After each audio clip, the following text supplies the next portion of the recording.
म्हणजे आत्ता हातात नोटाशी गाठ नसली तरी लवकरच ती वेळ येऊ शकते. आपण जर हा गड सोडला तर इथली शिबंदी निभेल. कारण सिद्धीला हा गड सर करण्यापेक्षा आम्हाला जेरबंद करण्यात जास्त रस आहे. आपण इथून बाहेर पडलो तर वेढाई उठेल आणि आपण बाहेर जाऊन नव्या जोमानं नव्या ताकदीनं पुन्हा प्रतिहल्ला करू शकू. रायाजी, जी राजा. आम्ही तुम्हाला बेबुदी करण्यासाठी विशाळगडही घ्यायला सांगितला होता. वय जी. त्याची काय परिस्थिती? बांधून तयार आहे जी.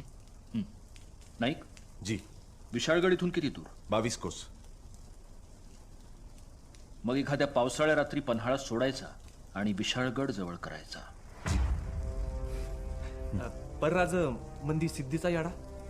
त्यातून बाहेर कसं पडायचं ते नाईक ठरवतील. नाईक, जी. आता तुम्हीच आमचे शंभू शंकर. तुम्हीच वाट दाखवा. वय जी. 2 दिवस